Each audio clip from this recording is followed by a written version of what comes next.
और एक बड़ी खबर इस वक्त जो हमको मिल रही है कि 36 घंटे का वक्त अभी बाकी है, लेकिन हमको सूत्र बता रहे हैं कि बीजेपी ने राज तिलक की तैयारियां शुरू कर दी है। बड़ी खबर है, शपथ ग्रहण का समय भी तय कर दिया गया। ये बड़ी खबर इस वक्त हमको मिल रही है। गुजरात में बीजेपी ने शपथ ग्रहण की तैयारियां अभी से शुरू कर दी है और जो हमको सोर्सेज बता रहे हैं 12:39 12:39 PM 12:39 शपथ ग्रहण का समय तय किया गया। ये हमारे सोर्सेज बता रहे हैं।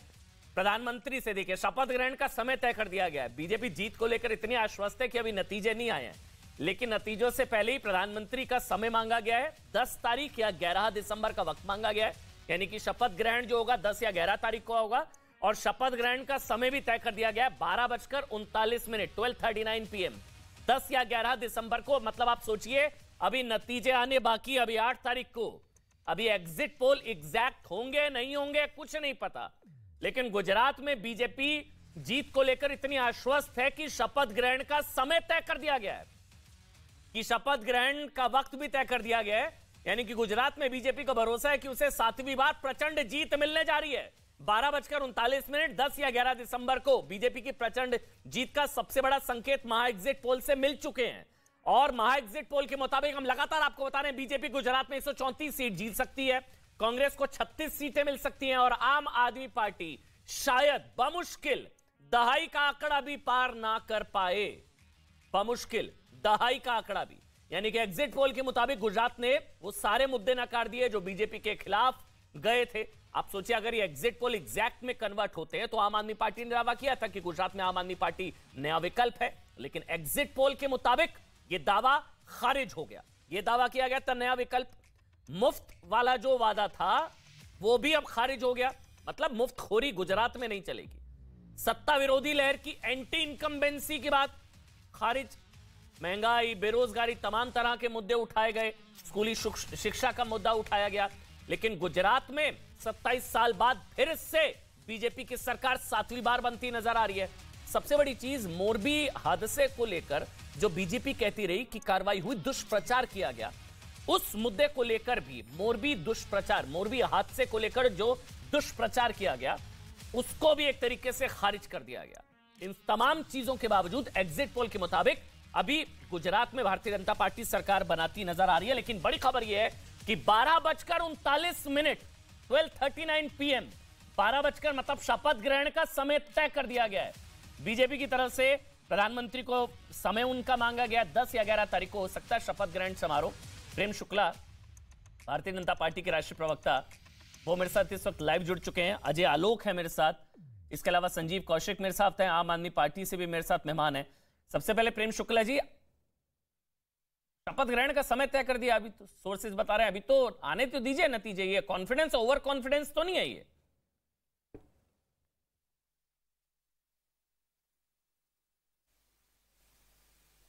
प्रेम शुक्ला जी, आपकी आवाज नहीं आ पा रही है, मैं दोबारा से आपको कनेक्ट करता हूं। आपका ऑडियो नहीं आ पा रहा है सर, आपका ऑडियो नहीं आ पा रहा है। अजय आलोक, आप दे दीजिए इसका जवाब। ये ओवर कॉन्फिडेंस है क्या? अभी तो नतीजे आने हैं, नतीजे आने से पहले शपथ ग्रहण का समय तय 12:39 10 या 11 तारीख को हो सकता है। अजय आलोक,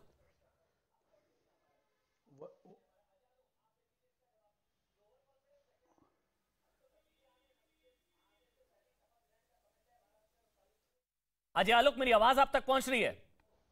देखिए, जी बोलिए बोलिए जी बोलिए जी बिल्कुल पहुंच रही है। मैं इसे ओवर कॉन्फिडेंस नहीं कहूंगा। अगर आपकी खबर सही है तो मैं इसे ओवर कॉन्फिडेंस नहीं कहूंगा, क्योंकि देखिए 14 तारीख से खड़वास शुरू हो जाएगा, तो कोई भी शुभ काम करना है तो उसके पहले करना है। और अच्छा खिलाड़ी और मजबूत खिलाड़ी जो होता है और अच्छा स्टूडेंट जो होता है, उसको पता होता है कि जब वो एग्जाम में बैठा है तो एग्जाम अच्छा गया है कि खराब गया है। और गुजरात में तो साफ साफ जितने एग्जिट पोल्स हैं, जितने लोग हैं, जितने चैनल्स हैं, और बाकी की तो बात ही छोड़ दीजिए, वहां पे तो चुनाव होने के पहले ही आम आदमी पार्टी, कांग्रेस पार्टी, ये सब पहले ही वापस लौट गए थे। तो गुजरात में ऐसा कर रहे हैं तो मुझे कोई आश्चर्य नहीं है।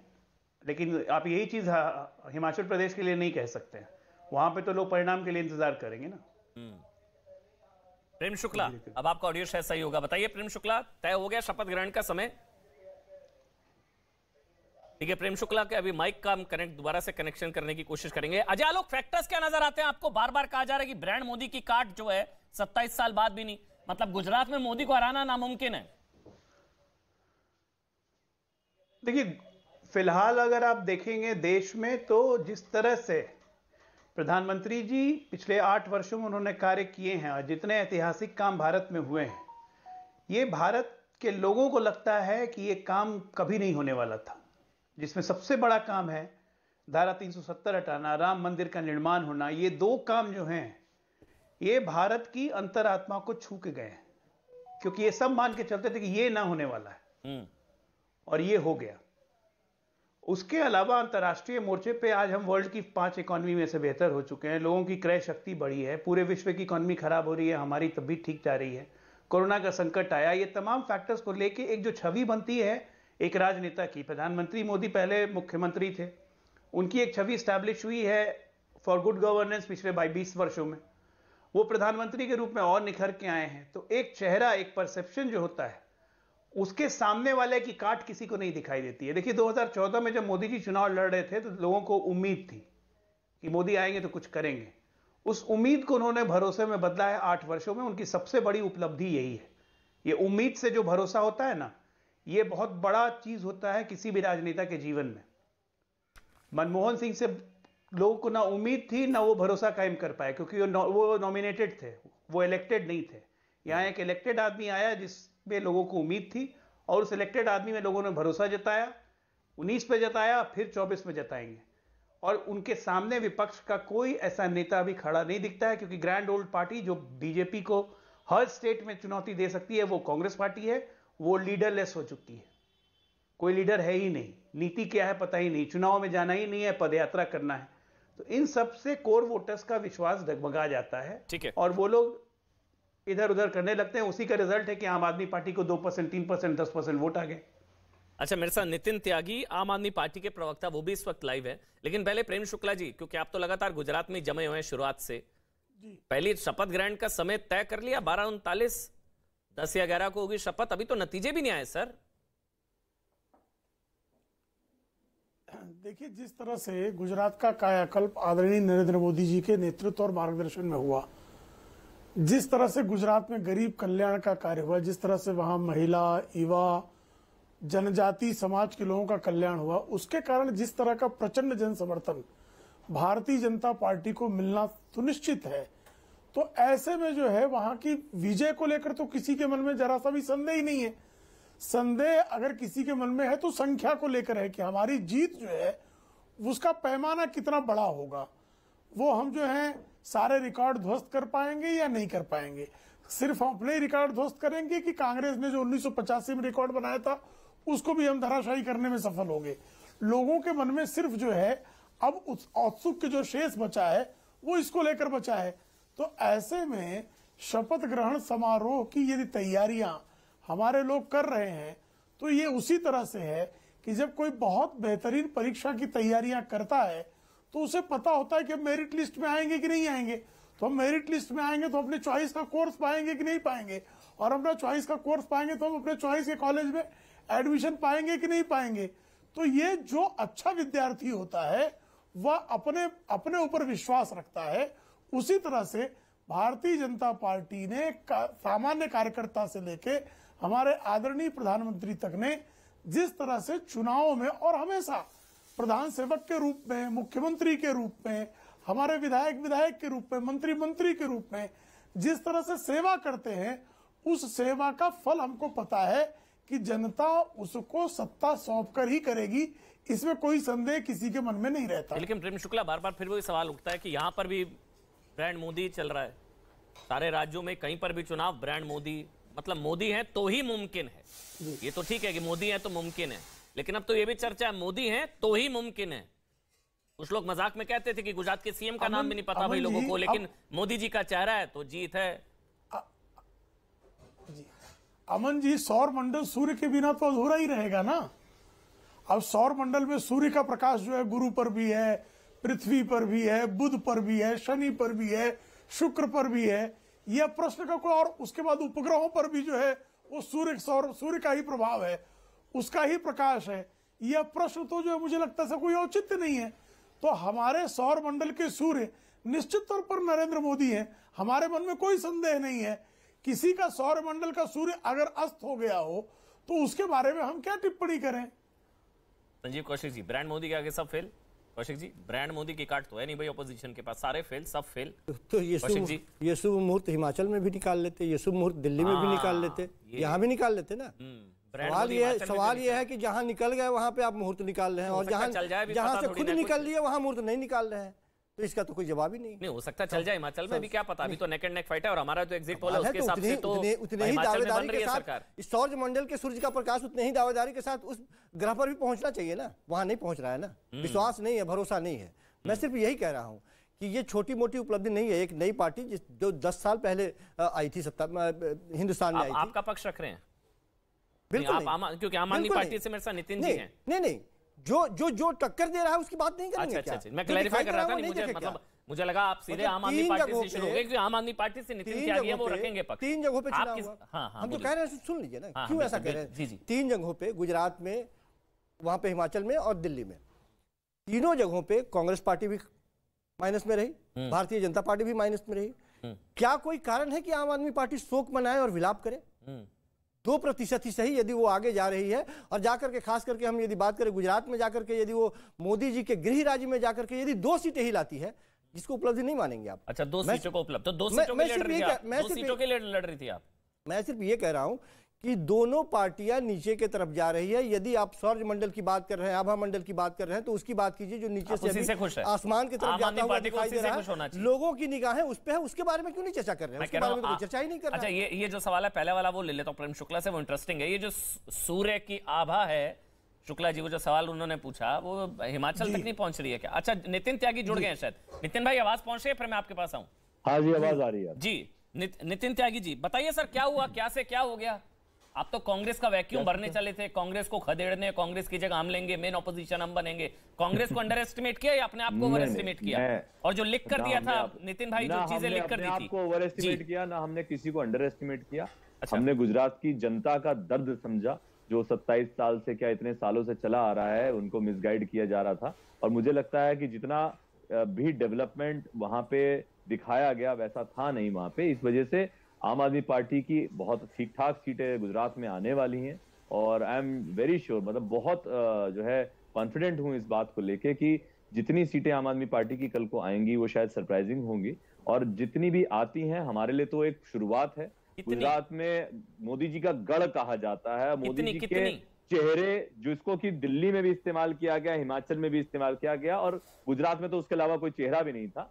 तो उस चेहरे के रहते हुए उसके गढ़ में से सीटें निकाल के लाना, ये डेफिनेटली एक इंडिकेशन है कि वहां की जनता मोदी जी से भी और कांग्रेस से भी शायद काफी हद तक त्रस्त है। आम आदमी पार्टी वहां पे एक विकल्प की तरह से उभर के आ रही है, और मुझे लगता है आम आदमी पार्टी का गुजरात में फ्यूचर बहुत ब्राइट है, और यही फ्यूचर आगे आपको आने वाले चुनावों में भी दिखाई देगा। तो प्रेजेंट के लिए लड़ रहे हैं, फ्यूचर के लिए? आप तो शायद प्रेजेंट सरकार बनाने के लिए लड़ रहे हैं, फ्यूचर के लिए भी। देखिए सर, आप अगर नितिन जी, मुझे नितिन भाई, एक मिनट, बाल की खाल निकालने की कोशिश करें। नहीं नितिन भाई, बाल की खाल नहीं, मैं बस सवाल पूछ रहा हूँ। और फ्यूचर के भी लड़ रहे हैं, और जो है देश के लिए भी लड़ रहे हैं। नितिन भाई, मैं तो बस सवाल पूछ रहा हूँ, जो दावे थे, मैं सवाल का जवाब दे रहा हूँ आपको। मैं सवाल अगर इजाजत हो तो पूछ लो। हम हर तरीके से हर जगह पे जहां पे कुशासन चला है, उस कुशासन के सामने एक मॉडल रखा है। दिल्ली में जिस तरीके से हमने काम किया है, जहां पे हर चौराहे पे बीजेपी के कार्यकर्ता मोदी जी की फोटो लिए हुए खड़े थे, वहां पे दिल्ली में हार रहे हैं बुरी तरीके से बीजेपी वाले 15 साल शासन करने के बाद में। अगर वो मॉडल लेके हम लोग गुजरात भी पहुंचे और गुजरात में लोगों ने स्वागत किया, और अगर वोट परसेंटेज, देखिए मैं सीट का नहीं कह सकता बीजेपी की बढ़ती है या कम होती है, अगर बीजेपी की वोट परसेंटेज जिसे कहते हैं कि कोई नहीं हिला पाता, अगर बीजेपी की वोट परसेंटेज पिछली बार से इस बार कम हो जाती है, तो मान के चलिएगा कि आने वाले दिनों में बीजेपी को बहुत झटका लगने वाला है। फोटो तो केजरीवाल जी की भी थी ना, रिजेक्ट कर दी क्या? मैं तो नहीं कह रहा ना, ये आप कह रहे मोदी जी की फोटो थी, फोटो तो केजरीवाल जी की थी। जितना केजरीवाल जी ने गुजरात में प्रचार किया, सूरत में जाकर प्रचार किया, क्या रिजेक्ट कर दिया? दिल्ली में भी तो किया था, दिल्ली में क्या हुआ सर? मैं वही कह रहा हूं ना। अब ऐसा मैं कहूं कि केजरीवाल जी को रिजेक्ट कर दिया, 2.5 का आंकड़े को पार नहीं कर पा रहे, 100 सीटें लिख कर दे रहे थे, इटालिया जी जीतेंगे, सीएम उम्मीदवार जीतेंगे। यहाँ पे बीजेपी थी, वहां पे आम आदमी पार्टी नहीं थी। अच्छा, लेकिन ये आपका है कि देखिए, अगर ये वोट शेयर के लिहाज से किया है, ठीक है, और अगर बीजेपी वहां पे वोट शेयर लूज, आप तो कांग्रेस की बात कर रहे हो, मैं आपको दावे से कहता हूं बीजेपी भी अपना वोट शेयर लूज कर रही होगी वहां पे। अच्छा, अभी 47-48% के आसपास उतना ये सर इंटैक्ट है। आपने सेंधमारी किया शायद कांग्रेस के वोट बैंक में। आएगी सर, कल बताइएगा कि कितना वोट शेयर है, आपको पता चल जाएगा। मैं आपको परसों को I am excited about Delhi. I am excited about, कल बहुत एक्साइटमेंट है कल के चुनाव। बिल्कुल बिल्कुल, शुभकामनाएं हो सर, आपको शुभकामनाएं। और एग्जिट पोल के हिसाब से आप लोग एमसीडी में आ रहे हैं 15 साल बाद। डॉक्टर अजय आलोक, बार बार कहा जा रहा है कि चलिए पहले जो कहा था छोड़िए, लेकिन अब एंट्री इतनी धमाकेदार है, अगर वो कहा जा रहा है 10-15% भी अगर वोट शेयर हो जाता है पहली बार लड़ने पर। वैसे पिछली बार भी लड़े थे, हर सीट पर जमानत जब्त हुई थी। नितिन जी आपको बता दूं, पिछली बार भी गुजरात चुनाव लड़ी थी आम आदमी पार्टी, आपको पता होगा, ये पिछली बार भी लड़ी थी और एक सीट पर जमानत जब्त हुई थी आपकी। मुझे बताइए कि पार्टी मैं आगे बढ़ रहा हूं सर, मैं आपके पास नहीं आ रहा हूं, बस फैक्ट बता रहा था मैं आपको। डॉक्टर अजय आलोक, पहली बार लड़ने पर अगर 10 से 15% वोट शेयर आ जाता है, अगर 15% वोट शेयर आ जाता है तो ये धमाकेदार एंट्री है। आपको भी पता है पार्टी किस तरीके से इस बार चुनाव लड़ी और पिछली बार लड़ी थी, दोनों में फर्क आपको पता है। ठीक है डॉक्टर अजय आलोक, पहली बार में अगर 15% वोट शेयर भी आ जाता है तो ये धमाकेदार एंट्री है। आप तो बहुत सीरियस किस्म के, आप तो बहुत डॉक्टर अजय आलोक, देखिए दूसरी बार ये चुनाव लड़ रहे थे। नितिन जी मैं आगे बढ़ जाऊं अगर आपकी इजाजत हो। नितिन जी, डॉक्टर अजय आलोक आप बोलिए, धमाकेदार एंट्री है, 15% 17% भी अगर आ जाता है तो वोट शेयर पहली बार में। देखिए अब कितना परसेंट वोट शेयर आता है वो तो 8 तारीख को पता चलेगा, लेकिन दावे करने में कोई हर्ज नहीं है, हर राजनीतिक पार्टी का दावा बनता भी है। लेकिन मैं आपको एक बात बताता हूं, आपने ताड़ का पेड़ देखा है? ताड़ का पेड़ बहुत जल्दी से लंबा होता है, 7-8 वर्षों में लंबा हो जाता है, 10 वर्षों में, और उसके बाद फल देना शुरू करता है, जिसको हम लोग खजूर या तारी या अलग अलग कहते हैं। और तब मूल्यांकन होता है कि ये फल अच्छा है या नशा करवा रहा है। तो अभी तो ये लंबे हो रहे हैं, ठीक है, और अच्छी बात है लंबे हो रहे हैं। पंजाब आ गया, दिल्ली आ गई, एमसीडी आ गई। और एक बात मैं सही में कहूंगा, मैं चाहता हूं कि बिल्कुल एमसीडी में ये लोग आए, अच्छे से आए, क्योंकि दिल्ली का अगला विधानसभा चुनाव 2 वर्षों का है। फिर कोई कंप्लेन नहीं रह जाएगी ना करने को कि हमें दिल्ली सरकार या केंद्र सरकार काम नहीं करने दे रही है, हम ये नहीं कर पाए। 2 साल में फिर देखेंगे कि कचड़े का पहाड़ कहां जाता है, ये सवाल फिर इन पे आएगा, क्योंकि राजनीति में तो अकाउंटेबिलिटी तय होती है ना। तो जो भी चीज होनी है ये अच्छा ही हो रहा है लोकतंत्र के लिए। आम आदमी पार्टी आज की तारीख में कांग्रेस का वोट शेयर खा रही है, ये पूरा देश समझ रहा है। और ये कांग्रेस की विफलता है, इनकी सफलता नहीं है कि कांग्रेस अपना वोट बचाने के नहीं रख पा रही है। और ये इसी तरह कर रहे हैं, पंजाब में भी यही किया, हिमाचल में भी यही किया, गुजरात में भी यही किया। आप देखिए कितना परसेंट वोट आता है। लेकिन इसको मैं धमाकेदार एंट्री नहीं कहूंगा, इसको अपॉर्चुनिस्टिक एंट्री कहूंगा। अच्छा अपॉर्चुनिटी का फायदा उठा रहे हैं, और किसी भी राजनीतिक दल को उठाना भी चाहिए, क्यों नहीं उठाएं। शुक्ला जी, यही जो आम आदमी पार्टी कह रही है, नितिन जी कह रहे हैं कि पहली बार, पिछली बार भी लड़े थे लेकिन पहली बार सीरियसली लड़े। नितिन जी कह रहे हैं पिछली बार कैसे लड़े थे और इस बार कैसे लड़े हैं सबको पता है। वो कह रहे हैं पहली बार इस तरह से जो एंट्री है, अगर ये 15% भी वोट शेयर आ जाता है एग्जिट पोल के हिसाब से 9 सीटें, अगर ये 12-15% या 20% पार कर जाता है, तो ये गुजरात जो कि अभेद्य किला, प्रधानमंत्री नरेंद्र मोदी, गुजराती अस्मिता, उसके बावजूद आम आदमी पार्टी एंट्री कर लेती है, तो यह आपके लिए झटका है। शुक्ला जी नहीं, वो ओट खा रहे हैं कांग्रेस का और झटका हमारे लिए है। ये तो बड़ा विचित्र इनका जो है तर्क होता है। ये तो इस तरह की धमाकेदार एंट्री उत्तर प्रदेश में भी कर रहे थे, एक सीट में जमानत नहीं बचा पाए। इसी तरह की धमाकेदार एंट्री उत्तराखंड में कर रहे थे, मुख्यमंत्री पद का प्रत्याशी घोषित कर दिया था, और चुनाव हारने के बाद उनके मुख्यमंत्री पद के प्रत्याशी तक भारतीय जनता पार्टी में चले आए।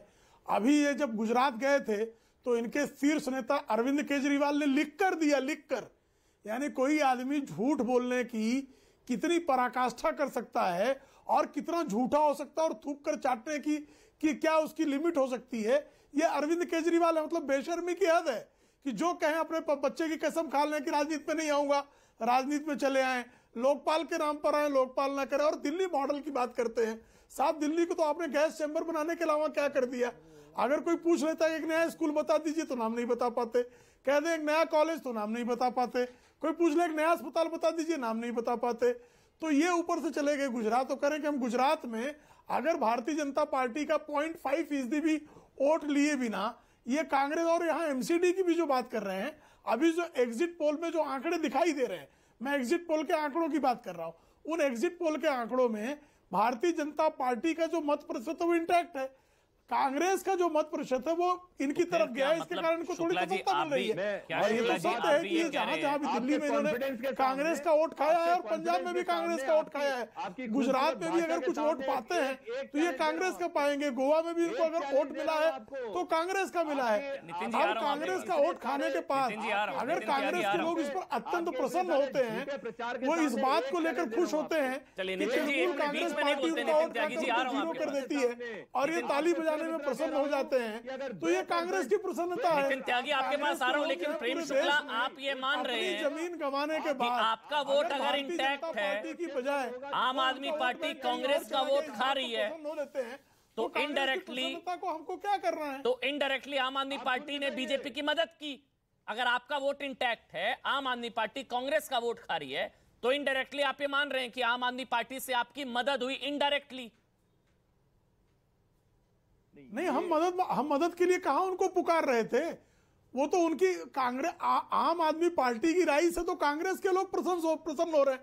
अभी संजीव कौशिक जो कांग्रेस समर्थक है वो किस बात पे प्रसन्न हो रहे हैं कि आम आदमी पार्टी जो है उसको जो है थोड़ा सा एक्स्ट्रा मत मिल रहा है। तो अगर जैसे तृणमूल कांग्रेस पार्टी वहां बंगाल में जीती और कांग्रेस जीरो हो गई, भारतीय जनता पार्टी सत्ता में नहीं आई, राहुल गांधी ताली बजाने लगे बच्चों की तरह, तो अगर राहुल गांधी और सारी कांग्रेस, आम आदमी पार्टी, टीएमसी, एनसीपी, टीआरएस, वाईएसआर कांग्रेस, इन सब के राइज से अगर कांग्रेस के लोग जो हैं अति प्रसन्न होकर बच्चों की तरह ताली बजाते हो, तो ये उनका अपना जो है नितिन जी का कमेंट ले रहा हूं ब्रेक पर जाने से पहले, कर्तृत्व है कि स्वयं तो पराजित हो जाएंगे। लेकिन वोट साबित हो रही है आम आदमी पार्टी, संख्या या मत प्रतिशत जो है वोट कटुआ साबित हो रही है आम आदमी पार्टी। इनकी भाषा शैली में इनका डर दिखाई दे रहा है। इनकी भाषा शैली और अरविंद केजरीवाल के ऊपर अटैक करने के उससे मेरे को इनका डर दिखाई दे रहा है। और आप देखिएगा कल को वोट शेयर अगले पिछली बार से आपके चैनल पे तो दिखाया ही जाएगा, आप खुद देख लीजिएगा वोट शेयर इनका कितना कम हो रहा है। मैं ये मानता हूं कि अगर ये सीरियस किस्म के पॉलिटिशियन हैं और vote share Bharatiya Janata party का कम हो रहा है, तो एक बार चैनल पे आके जरूर सॉरी बोल दीजिएगा कि आप जो बोल रहे थे वो आप झूठ बोल रहे थे, लोगों को बरगलाने की कोशिश कर रहे थे। जब आप बातें करते हो ना केजरीवाल को तो रोज थूक चाटना पड़ता है महाराज, कितना झूठ अरविंद केजरीवाल रोज थूक चाटते हैं, थूक चाटने में ही पीएचडी आज तक किसी प्रदेश में काम नहीं हुआ, इसे याद रखिएगा। और उसी वजह से गुजरात के लोगों ने आम आदमी पार्टी को वोट डाले हैं, याद रखिएगा। कल के वोट शेयर को देखिएगा। सर ये 134 सीटें मंगल ग्रह से कितनी सीटें पा रहे हैं बताइए ना। अरविंद केजरीवाल झूठ बोल रहे थे कि नहीं? ब्रेक के बाद आऊंगा, एक छोटा सा ब्रेक ले रहा हूं, ब्रेक के बाद आऊंगा। 134 सीटें अगर आ रही हैं अभी एग्जिट पोल के हिसाब से, तो ये भी तो गुजरात के लोग हैं ना सर, ये कोई कुशासन पर वोट थोड़ी ना इन लोगों ने किया है, विकास पर ही वोट किया है। तो गुजरात के लोगों, गुजरातियों के विवेक पर सवाल नहीं उठाना चाहिए, वो भी समझदार है भाई। छोटा सा ब्रेक ले रहा हूं, हाजिर हूंगा ब्रेक के बाद। आचार्य प्रमोद कृष्णम जुड़ गए हैं, उनसे बात करेंगे। छोटा सा ब्रेक ले रहा हूं, कांग्रेस का पक्ष रखेंगे आचार्य प्रमोद कृष्णम। छोटा सा ब्रेक ले रहा हूं, तुरंत हाजिर होंगे।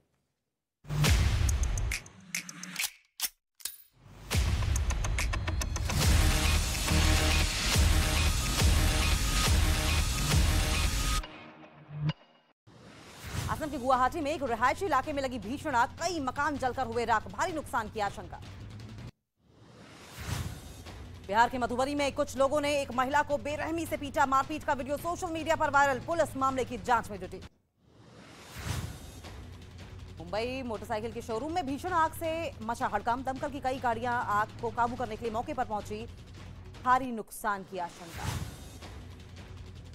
बिहार के वैशाली में बीजेपी ने राज्य सरकार के खिलाफ निकाली जन आक्रोश रैली और इस दौरान बीजेपी कार्यकर्ता और पुलिस के बीच हुई नोकझोंक, काफी देर तक होता रहा हंगामा।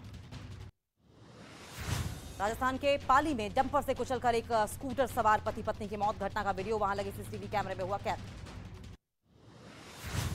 राजस्थान के झुंझुनू में कई बदमाशों ने फिल्मी स्टाइल में गाड़ी में की तोड़फोड़, पीड़ित की शिकायत पर पुलिस आरोपियों की तलाश में जुटी। मध्य प्रदेश के इंदौर में दो कारों के बीच हुई मामूली टक्कर से नाराज एक आदमी ने बुजुर्ग दंपत्ति के साथ मारपीट की, घटना वहां लगे सीसीटीवी कैमरे में रिकॉर्ड हो गई है।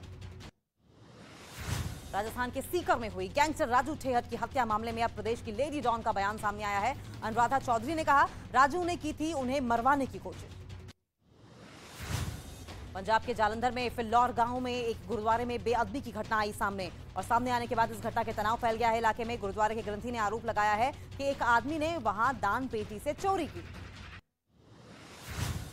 गैंगस्टर गोल्डी बराड़ के नाम से एक सोशल मीडिया पोस्ट सामने आई है जिसमें लिखा है कि वो किसी की हिरासत में नहीं है, जबकि 2 दिसंबर को पंजाब के मुख्यमंत्री भगवंत मान ने दावा किया था कि गोल्डी कैलिफोर्निया में पकड़ लिया गया है। महाराष्ट्र में जुड़वा बहनों से शादी करना एक आदमी को महंगा पड़ गया। दूल्हे पर हिंदू मैरिज एक्ट के तहत केस दर्ज हुआ है। जुड़वा बहनों का एक ही आदमी से शादी करने का वीडियो खूब वायरल हुआ था।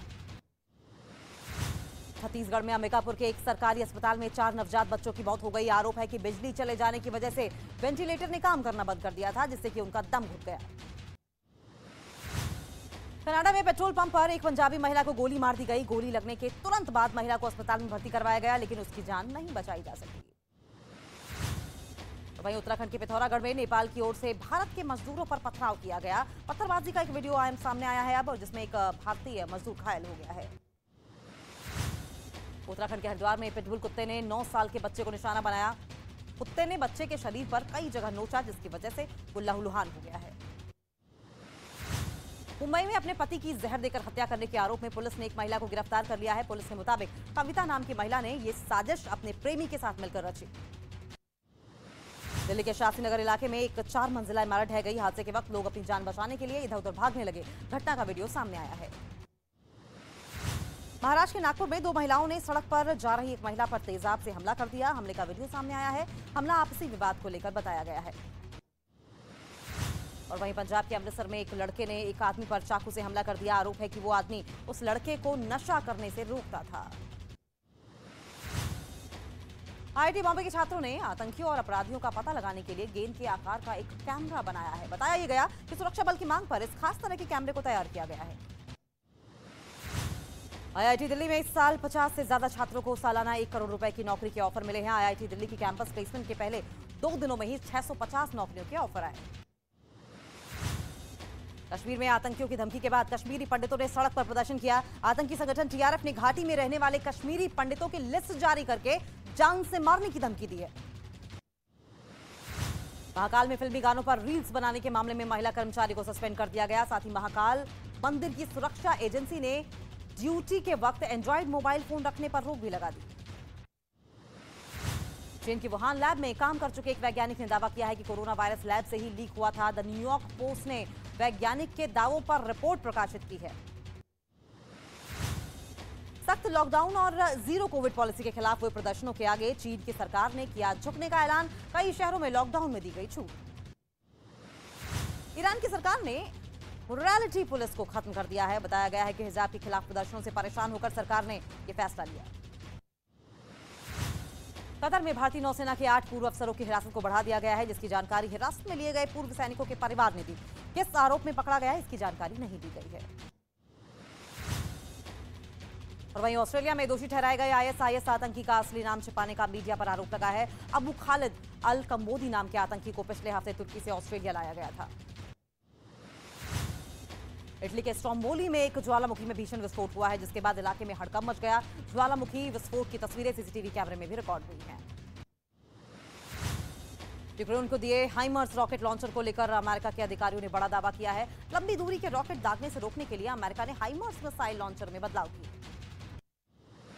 रूस ने यूक्रेन के ड्रोन हमले में 3 सैनिकों के मारे जाने का दावा किया है। यूक्रेन ने मिलिट्री एयरबेस पर ड्रोन से हमला किया, जिसमें रूस के 3 जवान मारे गए। रूस के रक्षा मंत्रालय के मुताबिक यूक्रेन के ड्रोन रूस के एयरबेस के करीब दिखाई दिए थे, जिन पर रूसी सैनिकों ने जवाबी हमला किया। हमले में रूस के कई सैनिक घायल हो गए।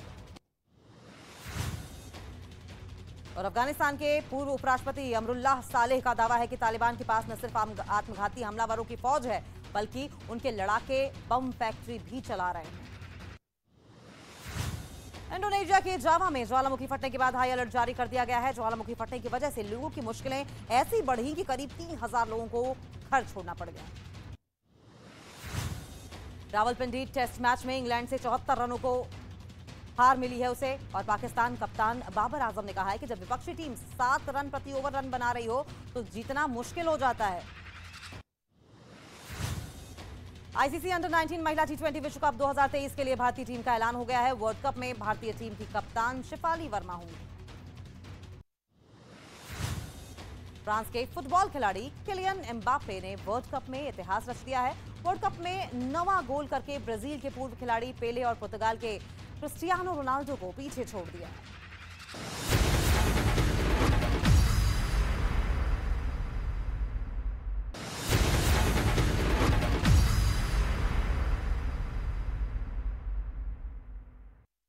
अब देश और दुनिया की तमाम खबरों के लिए देखते हैं धमाकेदार 50। संसद के शीतकालीन सत्र से पहले केंद्र सरकार ने सभी दलों की बैठक बुलाई है। 7 दिसंबर से शुरू 29 दिसंबर तक चलेगा शीतकालीन सत्र। दिल्ली में बीजेपी के राष्ट्रीय पदाधिकारियों की बैठक का आज दूसरा दिन है। बैठक के दूसरे दिन बूथ सशक्तिकरण और आगामी विधानसभा चुनाव को लेकर रणनीति बनाने पर चर्चा होगी। संविधान निर्माता डॉक्टर भीमराव अंबेडकर के महानिर्माण दिवस पर राष्ट्र का नमन। संसद भवन में राष्ट्रपति और प्रधानमंत्री समेत कई नेताओं ने दी बाबा साहेब को श्रद्धांजलि। मध्य एशियाई देशों के सुरक्षा अधिकारियों की बैठक में शामिल हुए एनएसए अजीत डोभाल। अफगानिस्तान में सुरक्षा हालात और आतंकवाद खतरे पर हुई चर्चा। केंद्रीय मंत्री अनुराग ठाकुर ने चेन्नई में वर्चुअल ड्रोन यूनिवर्सिटी का उद्घाटन किया। उन्होंने गरुण एरोस्पेस से ड्रोन यात्रा को भी रवाना किया। राजस्थान पहुंची राहुल गांधी की भारत जोड़ो यात्रा के दौरान गहलोत और पायलट एक साथ डांस करते नजर आए। माना जा रहा है कि आला कमान ने भारत जोड़ो यात्रा के राजस्थान में एंट्री से ठीक पहले दोनों के बीच सुलह करवा दी है। मथुरा के शाही ईदगाह में अखिल भारत हिंदू महासभा के हनुमान चालीसा का पाठ करने के ऐलान के बाद प्रशासन मुस्तैद, शांति व्यवस्था बनाए रखने के लिए फ्लैग मार्च। अयोध्या में विवादित ढांचा गिराए जाने की 30वीं बरसी आज। पुलिस ने सुरक्षा के किए पुख्ता इंतजाम। हर आने जाने वालों पर कड़ी नजर। पुष्पा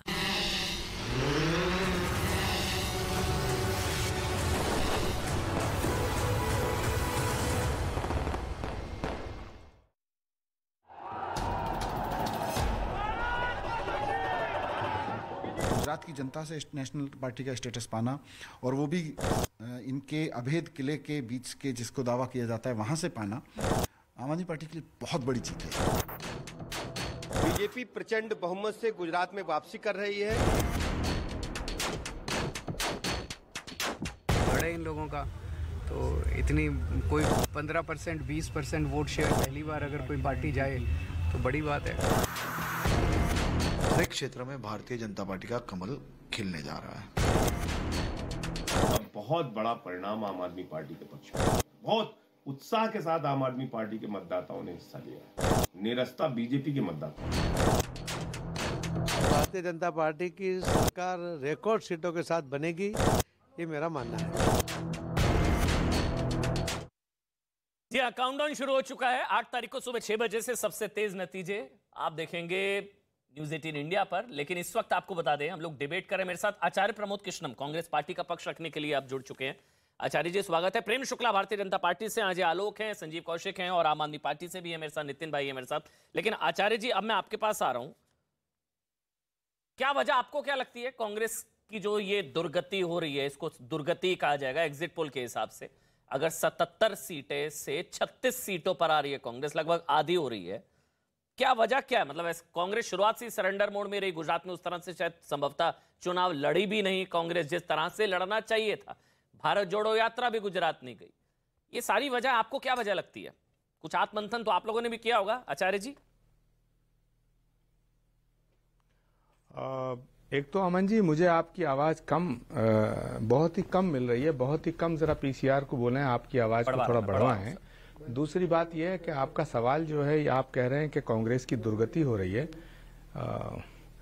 तो ये सवाल बड़ा गंभीर है और ये कांग्रेस के ऊपर बड़ा हमला है। लेकिन इसका फैसला तो कांग्रेस के जो रणनीति बनाने वाले लोग हैं, जो लोग राहुल गांधी जी की यात्रा के साथ चल रहे हैं, जो लोग कांग्रेस पार्टी की रणनीति बना रहे हैं, ये तो उनके चिंतन का और चिंता का विषय है। हम सब लोग तो चिंतित हैं ही, लेकिन फैसला तो वो लोग ले रहे हैं और फैसला जो लोग ले रहे हैं तो उन्हें ये फैसला लेना चाहिए था कि राहुल गांधी जी को गुजरात क्यों नहीं दौरे पे, इस भारत जोड़ो यात्रा को गुजरात से क्यों नहीं निकाला गया। तो जब गुजरात से भारत जोड़ो यात्रा नहीं निकली तो कांग्रेस के कार्यकर्ताओं में भी ये संदेश गया कि लगता है कि कांग्रेस नेतृत्व जो है इस गुजरात के चुनाव को सीरियस नहीं ले रहा, गंभीरता से नहीं ले रहा।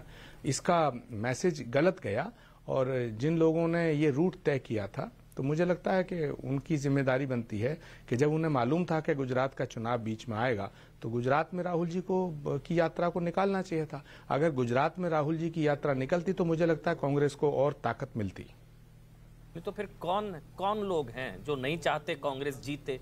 या कांग्रेस आगे बढ़े? अजय भाई आ रहा हूं, कौन लोग हैं आप, किन की तरफ इशारा कर रहे हैं? आप नाम लीजिए ना, कौन लोग हैं जो तय कर रहे थे, जिनकी वजह से ये सब हो रहा है कांग्रेस पार्टी के साथ या राहुल जी के साथ या आप लोगों के साथ, जो इंटेंशनली भारत जोड़ो यात्रा को गुजरात में नहीं लेकर गए? आप कह रहे हैं कि जाते तो फायदा होता, कांग्रेस शुरुआत से सरेंडर मोड में क्यों रही? कौन लोग हैं, नाम लीजिए ना आचार्य जी।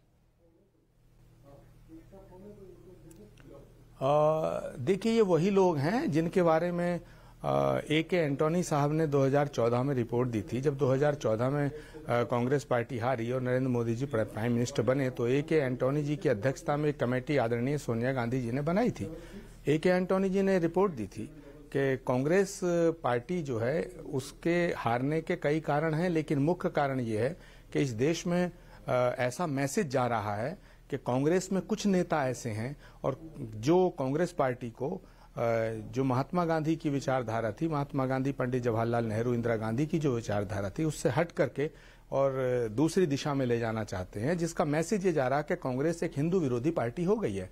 तो कांग्रेस पार्टी के अंदर कुछ ऐसे नेता हैं जो सेक्युलरिज्म का अर्थ हिंदू विरोध नहीं होता है, धर्मनिरपेक्षता का अर्थ हिंदू विरोध नहीं होता है, लेकिन वो कांग्रेस नेतृत्व को ऐसे कुछ लोग इसमें आ गए हैं, कुछ अर्बन नक्सल टाइप के लोग आ गए हैं जो कांग्रेस पार्टी के नेतृत्व को गुमराह करते हैं, जो कांग्रेस पार्टी की लीडरशिप को गलत सलाह देते हैं। और उन्हीं लोगों ने ये सलाह दी कि भाई कांग्रेस पार्टी की जो इतनी बड़ी यात्रा, और मैं समझता हूं राहुल गांधी जी की जो यात्रा है वो महात्मा गांधी की यात्रा, विनोबा भावे की यात्रा के बाद इतनी बड़ी तपस्या राहुल गांधी कर रहे हैं, तो उसको गुजरात से दूर रखा गया। तो ये इसका जवाब जो है वही लोग देंगे जिन्होंने ये सलाह दी, राहुल गांधी जी को जो सलाह दी, कांग्रेस लीडरशिप को जो सलाह दी कि गुजरात में इस यात्रा को ले जाया ही नहीं गया। ये कितना बड़ा ब्लंडर है, कितनी बड़ी बदकिस्मती है कांग्रेस पार्टी की। अर्बन नक्सल ये इसका जवाब वो ज्यादा दे सकते हैं, पर मैं समझता हूं कि गुजरात में आचार्य जी आपने एक शब्द का इस्तेमाल किया है आज पार्टी को मिलता। आज आपने एक शब्द का कि कांग्रेस पार्टी में कुछ अर्बन नक्सल हैं, या आपने शायद संभवतः पहली बार आपने ये शब्द का इस्तेमाल कर रहे हैं आप कि कांग्रेस पार्टी में कुछ अर्बन नक्सल हैं। आप नाम लीजिए ना, आप हिचकिचा क्यों रहे हैं? आप नाम लीजिए ना, किसकी बात कर रहे हैं? देखिए, आप भी समझ रहे हैं, सारा देश समझ रहा है। नहीं, मैं नहीं समझ रहा हूं, मुझे समझाइए सर। कांग्रेस पार्टी की नाम लेकर बताइए सर, नाम लेकर। आचार्य जी मैं नहीं समझ पा रहा हूं, आप राहुल जी की बात कर रहे हैं, किसकी बात कर रहे हैं? कांग्रेस नहीं, राहुल गांधी जी की तो ये तपस्या है, और ये तो ऐसी तपस्या है जो हजारों किलोमीटर पैदल चलकर पूरा देश खड़ा हो जाना चाहिए था राहुल जी के साथ। लेकिन राहुल गांधी जी की यात्रा में कुछ इस तरह के तत्व मिल गए हैं जो देश विरोधी ताकतों को मदद करते हैं। कुछ ऐसे नेता हैं जो इस यात्रा का जो परिणाम होना चाहिए था, जो इस यात्रा का प्रभाव, इंपैक्ट पड़ना चाहिए था पूरे देश पे, वो नहीं पड़ रहा है। उसकी वजह यह है कि जो देश विरोधी नारे लगाते हैं उनको कांग्रेस की इस बड़ी यात्रा में शामिल कर लिया गया। आप जिनकी तरफ इशारा कर रहे हैं, मैं एक इशारा करता हूं, फिर मुझे बताइएगा मेरा इशारा सही है नहीं। उन नेता के बारे में कहा गया था प्रेस कॉन्फ्रेंस में कि राहुल गांधी के बाद सबसे ज्यादा फॉलोइंग अगर किसी लीडर की है तो उनकी है वो। आप उन्हीं की बात कर रहे हैं? फिर वो वीडियो डिलीट किया गया था। देखिए, अमन चोपड़ा जी, कांग्रेस की विडंबना ये है कि वो कांग्रेस पार्टी जो महात्मा गांधी के बलिदान से शुरू होकर इंदिरा गांधी जी के, राजीव गांधी जी के बलिदान की पार्टी थी, वो कांग्रेस पार्टी जिसकी रग रग में देशभक्ति है, वो कांग्रेस पार्टी जिसमें त्याग, तपस्या और बलिदान शामिल है, वो कांग्रेस पार्टी जिसने राष्ट्र के लिए कितनी कुर्बानियां दी हैं, तो उस कांग्रेस पार्टी को आज राष्ट्रद्रोह जैसे शब्दों का सामना करना पड़ रहा। क्यों करना पड़ रहा? क्योंकि जो नारे लगाते हैं भारत तेरे टुकड़े होंगे, अगर कांग्रेस की भारत जोड़ो यात्रा में वो लोग शामिल होंगे और उन लोगों को कांग्रेस का सबसे बड़ा नेता बताया जाएगा, तो इनको अर्बन नक्सल ना कहा जाए तो क्या कहा जाए? ये वो लोग हैं जिन्होंने अल्पेश ठाकुर को भी इस तरह पेश किया था, ये वही लोग हैं जिन्होंने हार्दिक पटेल को इस तरह पेश किया था, ये वही लोग हैं जिन्होंने बाहर से आए हुए तमाम लीडर्स को, जिनका कांग्रेस की विचारधारा से कोई लेना देना नहीं था। तो इसीलिए मैंने ये बात कही है कि कांग्रेस पार्टी के अंदर कुछ ऐसे लोग शामिल हैं जो राहुल गांधी जी की इस तपस्या को खत्म करना चाहते हैं, और ये वही लोग हैं जिन्होंने कभी सोनिया गांधी जी के खिलाफ अमेरिकन एम्बेसडर से मुलाकात की थी। अमेरिकन एम्बेसडर को भी सोनिया जी के के विषय में पता नहीं उल जलूल बातें कही थी, ये सब वही लोग हैं। तो अगर कांग्रेस पार्टी के अंदर ऐसे नेता घुस आए हैं तो ये कांग्रेस के नेतृत्व को फैसला करना होगा कि कांग्रेस पार्टी को अगर 2024 में नरेंद्र मोदी जी और अमित शाह जी के इस शिकंजे से बाहर इस देश को करना है तो फिर इस देश की जनता का समर्थन उनको हासिल करना जरूरी है। और देश की जनता किसी भी कीमत पर देश विरोधी ताकतों को स्वीकार नहीं करेगी, क्योंकि मैं जानता हूं इस देश की जनता जो है, इस देश की जनता के हृदय में देशभक्ति शामिल है। इसलिए कांग्रेस पार्टी के नेतृत्व के लिए ये बहुत ही बड़ी चुनौती का समय है। हो सकता है आप कहीं भूल कर रहे हो, असल कांग्रेस वही हो जिनको आप अर्बन नक्सल या राष्ट्र विरोधी कुछ लोगों को आप बता रहे हैं। हो सकता है वही असल कांग्रेस हो, क्योंकि वहीं से कहा जा रहा है कि राहुल गांधी के बाद असल नेता तो कन्हैया है, जिनका आप नाम नहीं ले रहे हैं। औरंगजेब की मजार पर जाने वालों को राज्यसभा की सीट दे दी जाती है, तो हो सकता है वही असल कांग्रेस हो। अब हो सकता है वही असल कांग्रेस हो और आप भूल कर रहे हो, आपको नहीं समझ, आप असली कांग्रेस शायद नहीं है अब, और वही असली कांग्रेस है और आपको इसको स्वीकार करना होगा। अजय आलोक कुछ कहना चाह रहे हैं सर, एक मिनट अगर आपकी इजाजत हो। मैं प्रेम शुक्ला मैं आपके पास आऊंगा, पहले अजय आलोक बोलिए सर, क्या कहना चाह रहे हैं अजय आलोक? वो कह रहे हैं कि कांग्रेस पार्टी में कुछ अर्बन नक्सल है और कुछ लोग हैं जो राष्ट्रद्रोहियों की मदद कर रहे हैं, कांग्रेस पार्टी में ऐसे लोग हैं। अजय आलोक, देखिए पिछले 10-15 साल से कांग्रेस में अगर कोई हिंदुत्व का बोध कराता है तो हमारे आचार्य जी ही हैं, इसमें कोई शक नहीं है। लेकिन आचार्य जी की भी एक कमजोरी है, कांग्रेस की गलतियां तो निकाल रहे हैं लेकिन परिवार भक्ति से बाहर नहीं निकल पा रहे हैं। राहुल गांधी तपस्या कर रहे हैं, राहुल गांधी को लोग बड़गला दे रहे हैं। राहुल गांधी का रूट तय करने वाले को जिम्मेदारी लेनी चाहिए। राहुल गांधी 4 महीने के दूध पीते वो बच्चे हैं कि उनको समझ में नहीं आता है कि बाकी लोग जिम्मेदारी ले। राहुल गांधी को क्या समझ में नहीं आता है कि केसी वेणुगोपाल हो गए, आपके वो राज्यसभा सांसद हो गए जो औरंगजेब के पोते अपने आप को मानते हैं, या स्वरा भास्कर हो गई, या कन्हैया कुमार हो गए, या आपके वो जो साथ में जयराम रमेश चल रहे हैं, आज तक कितना चुनाव लड़ा इन्होंने और आज तक 1-1.5 हजार वोट से ऊपर कोई ला पाया? राहुल गांधी को समझ में नहीं आता है। अरे आचार्य जी मानिए, कांग्रेस का चरित्र बदल गया जब से ये राहुल बाबा आए, सच्चाई तो ये है। और आज जो उनके साथ राहुल गांधी के साथ चल रहा है वही असली कांग्रेस है। ये इंदिरा गांधी वाली कांग्रेस नहीं रही, ये इंदिरा गांधी वाली कांग्रेस नहीं रही जिसको इस देश के हिंदुओं पे भी भरोसा था, मुसलमानों को भी भरोसा था। नसबंदी एक तरफ करवाती थी, संविधान में सेकुलर शब्द भी जोड़ देती थी, तभी देश कुछ नहीं बोलता था। ये वैसी कांग्रेस थी। अब क्या से क्या होगी कांग्रेस अल्पसंख्यक तुष्टीकरण के नाम पर? आप मुझे बताइए कौन कांग्रेस पार्टी को करेगा? लेकिन आपकी दिक्कत, आप क्यों नहीं ये बात स्वीकार कर सकते हैं कि ये सब हुआ राहुल गांधी जी के नेतृत्व में आने के बाद, सोनिया जी के नेतृत्व में आने के बाद। ये कांग्रेस का अर्बन नक्सलाइजेशन तभी से शुरू हुआ और ये धीरे धीरे खुला है, एक बार भी देश के सामने नहीं खुला है। इसे खोलने में 10-15 साल लग गए। सोनिया गांधी ने खुद 2018 में मुंबई के एक न्यूज़पेपर के शो में खुद ये कहा था कि हम पे अल्पसंख्यक परस्त होने का आरोप लगता है, इसलिए राहुल को मंदिर मंदिर जाना पड़ता है। उस वक्त तो किसी कांग्रेसी ने कुछ नहीं बोला। अपनी गलती आप लोग मानते हुए राहुल गांधी को ब्लेम नहीं कर सकते हैं। आचार्य जी, ये कहीं ना कहीं मैं इस बात से आपसे सहमत नहीं हूं। ये जो कुछ हो रहा है ये प्योरली राहुल गांधी की मर्जी से हो रहा है। इस यात्रा को लीड कर रहे हैं या जयराम रमेश, उनके साथ केसी वेणुगोपाल, स्वरा भास्कर, कन्हैया, वो पादरी जो खुलेआम हिंदुत्व को गाली देता है, वो उनका बैंगलोर कर्नाटका का पूर्व प्रदेश अध्यक्ष जो कहता है कि हिंदू नाम से नफरत हो गई है। ये सब तमाम बातें हैं जो कांग्रेस के परसेप्शन को बिगाड़ती है। और आचार्य जी, आप मानेंगे कि राजनीति कुछ नहीं है, राजनीति सिर्फ अवधारणा है। देश इंदिरा गांधी को दुर्गा शेरनी कहता था, वो अवधारणा थी। आज देश कांग्रेस को राष्ट्र विरोधी ताकतों के साथ जोड़ता है, ये अवधारणा है। आचार्य जी आ रहा हूं, लेकिन एक कमेंट प्रेम शुक्ला का भी। प्रेम शुक्ला, वैसे तो कांग्रेस का ये इंटरनल मैटर है और आप क्यों चाहेंगे कांग्रेस उभरे? आप तो दुआई करेंगे जितनी डूब रही और डूबे, लेकिन उसके बावजूद कांग्रेस पार्टी का ये 77 से 36 ये ब्रांड मोदी का असर है या कांग्रेस की इंटरनल हार भी है? कांग्रेस ने शुरुआत से सरेंडर मोड में रही, कांग्रेस उस तरह से चुनाव लड़ी नहीं, और जो आचार्य जी भी कह रहे अंदर ही दुश्मन है कांग्रेस पार्टी की, जिसका फायदा आपको हुआ। भारत जोड़ो यात्रा, इतनी बड़ी यात्रा, ऐतिहासिक यात्रा, गुजरात ही नहीं आई और ना आई। जी देखिए, ब्रांड मोदी तो निश्चित तौर पर जो है भारतीय जनता पार्टी की प्राण शक्ति, उसमें कोई संदेह ही नहीं है।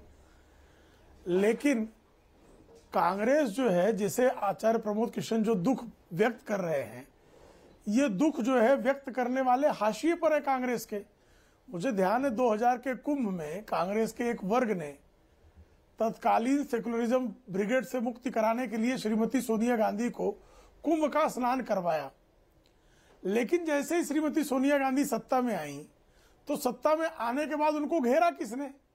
जो लोग लक्षित हिंसा विधेयक लाकर हिंदुओं के विरुद्ध बड़ा षड्यंत्र रच रहे थे, जिन्होंने हिंदुओं को आतंकवादी कहा, भगवा आतंकवाद कहा, जिन्होंने कहा कि इस देश के संसाधनों पर पहला अधिकार अल्पसंख्यकों का होना चाहिए, और तब कह रहे थे जब इस देश का राष्ट्रपति जो है वो अल्पसंख्यक समुदाय का था, उपराष्ट्रपति अल्पसंख्यक समुदाय का था, प्रधानमंत्री अल्पसंख्यक समुदाय का था, और तत्कालीन जो यूपीए थी उस सरकार की संचालक शक्ति वो अल्पसंख्यक समुदाय की थी।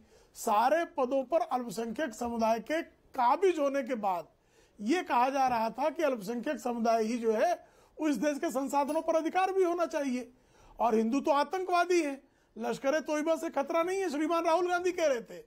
ये कोई जो है कन्हैया कुमार कहने नहीं गए थे, टिमोथी रोमर से ये बात कहने के लिए कन्हैया कुमार नहीं गए थे।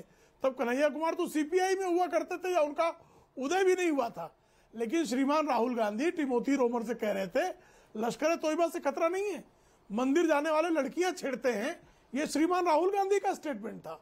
राम काल्पनिक है, ये श्रीमती सोनिया गांधी की सबसे प्रिय सखी श्रीमती अंबिका सोनी जो है उनकी संस्कृति मंत्रालय का एफिडेविट था। लक्षित हिंसा विधेयक जो है वो कन्हैया कुमार या अर्बन नक्सल नहीं बना रहे थे, लेकिन ये कांग्रेस के लोग बना रहे थे। तो आज आपकी जो इमेज है वह इमेज स्वयं बनाई हुई और गांधी परिवार की बनाई हुई इमेज। जो अजय आलोक ने बात कही वो इंपॉर्टेंट इसलिए है आचार्य जी, आप भी मानेंगे कि राहुल गांधी नादान नहीं है, और ये लोग जो करते हैं, कन्हैया से लेकर सारे लोग जो स्टेटमेंट देते हैं वो परिवार की नजर में नंबर बढ़ाने के लिए देते हैं ना। अगर मैं गलत नहीं हूं, आप भी जानते हैं कि नंबर बढ़ेंगे अगर एंटी हिंदू शपथ या हिंदू गाली और ये सब चीजें होगा, हिंदू आतंकवाद, तो नंबर बढ़ाने के लिए होता है परिवार के। तो फिर अगर परिवार नंबर बढ़ा रहे ऐसे नेताओं के और उनको प्रमोशन हो रहा है, मोदी की बोटी बोटी कर दूंगा वाले को यूपी कांग्रेस का उपाध्यक्ष बना दिया गया आचार्य जी, तो मेरा सवाल ये है कि प्रॉब्लम ऊपर ही है। आप आसपास के लोगों को गाली दे रहे हैं कि वो लोग हैं अर्बन नक्सल और राष्ट्रद्रोही, प्रॉब्लम हो सकता है ऊपर ही हो, क्योंकि ऊपर इंप्रेस करने के लिए सारी शायद चीजें कही जाती हैं आचार्य जी, और यही असली कांग्रेस हो। अब देखिए अमन चोपड़ा जी, प्रेम शुक्ला जी का और अजय आलोक जी का तो ये फर्ज बनता है कि हर गलती के लिए, जो गलती हुई है या नहीं हुई है, जो गलत काम हुआ है या नहीं हुआ है, उसके लिए राहुल गांधी जी और गांधी परिवार को दोषी ठहराना, उन पर दोष मढ़ना इनका फर्ज बनता है। लेकिन मेरा विषय वो नहीं है। मेरा विषय ये है कि राहुल गांधी से बड़ी तपस्या किसी ने की कांग्रेस के, महात्मा गांधी के बाद आज तक 3000 से ज्यादा किलोमीटर की पदयात्रा की। उस पदयात्रा, जो पवित्र भाव से उन्होंने भारत जोड़ो यात्रा की, उस पदयात्रा का जो इम्पैक्ट देश पे पड़ना चाहिए था वो क्यों नहीं पड़ रहा है? उसकी जिम्मेदारी राहुल गांधी जी की नहीं है, उसकी जिम्मेदारी उन लोगों की है जो उसको मैनेज अच्छा, जो यात्रा निकाल रहे हैं उनकी जिम्मेदारी नहीं है, जो फेस है यात्रा की उनकी जिम्मेदारी नहीं है। अमन मुझे अमन सवाल बहुत गंभीर है, मेरे जवाब परिवार भक्ति से आप भी नहीं भरा पा रहे हैं जो अजय लोग कह रहे हैं। बोलिए सर, बोलिए आचार्य। कोई भी कोई भी नेता कुछ लोगों पर विश्वास करता है। आपने शेक्सपियर का जूलियस सीजर नाटक पढ़ा है?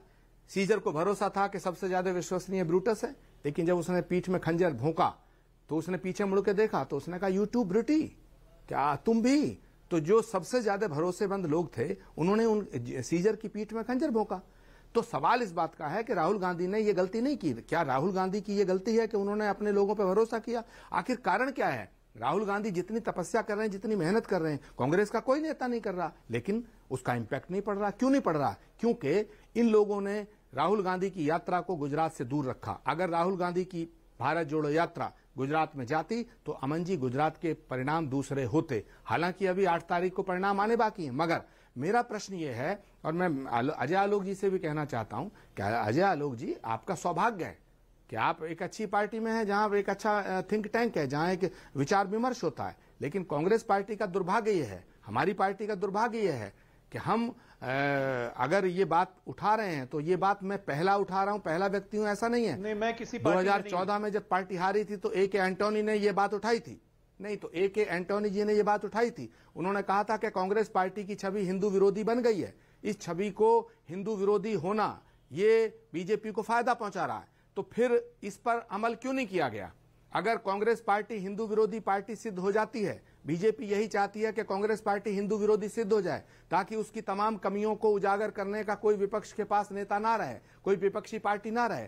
तो जो AK एंटोनी ने 2014 में सोनिया गांधी जी को रिपोर्ट सौंपी थी, उसमें ये स्पष्ट था कि कांग्रेस पार्टी की छवि हिंदू विरोधी बनती जा रही है, तो इस पे अमल करना चाहिए था। तो यही सवाल मैंने उठाया है। नहीं आचार्य जी, तो फिर बताइए, फिर बाटला हाउस एनकाउंटर पर सोनिया जी क्या नहीं रोई थी?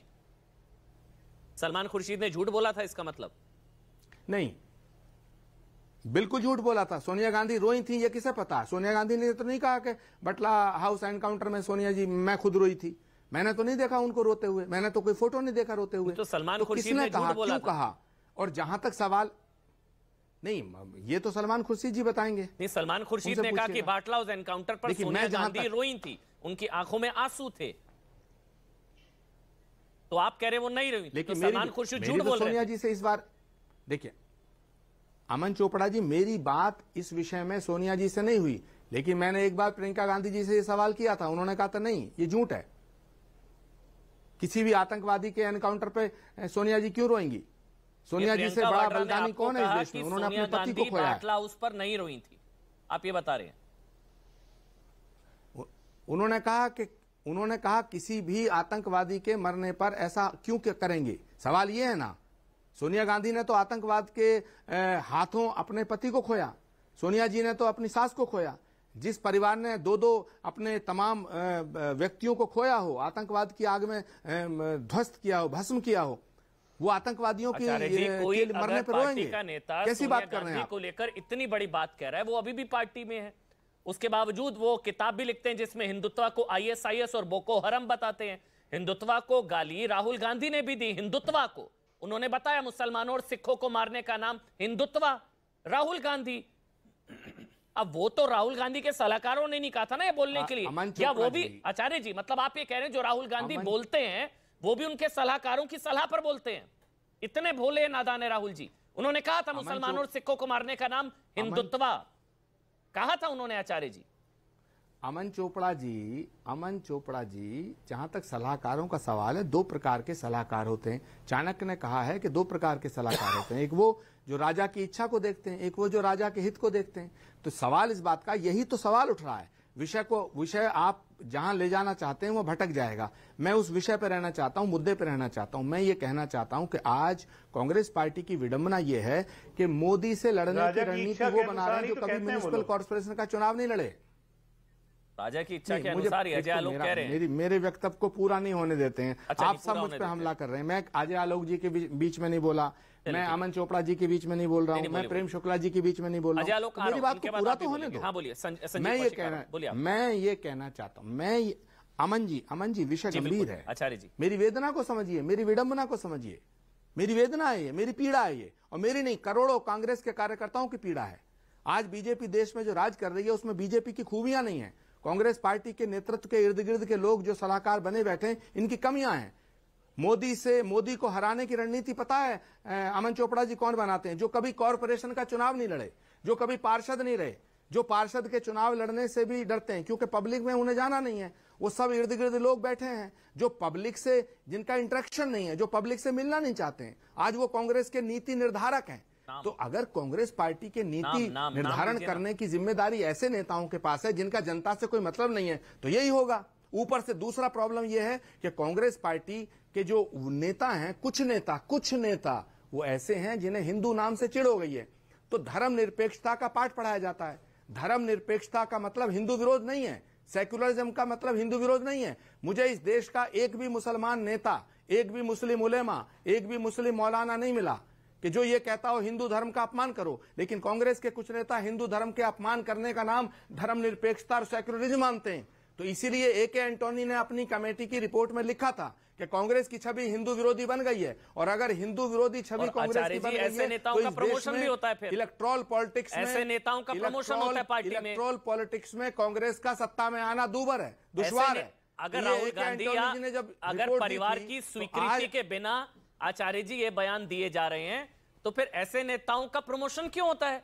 ऐसे नेताओं को पार्टी में बड़ा पद क्यों दिया जाता है? ऐसे नेता क्यों पार्टी का चेहरा होते हैं? जिनका आप बता रहे हैं कॉर्पोरेशन का चुनाव भी नहीं लड़ रहा, जो नहीं लड़ पा रहे हैं, वो आज पार्टी की नीति निर्धारक बने हुए हैं क्योंकि उन्होंने ऐसी स्टेटमेंट दी है क्योंकि उन्होंने हिंदू विरोध की बातें की। अगर राहुल जी या परिवार की स्वीकृति नहीं होती, आचार्य जी गंभीरता से बताइएगा, तो फिर ऐसे नेताओं का प्रमोशन क्यों होता? पार्टी से निकाल दिया जाता ना। अमन चोपड़ा जी, आपको क्या लगता है राहुल गांधी जी ने इस्तीफा क्यों दिया?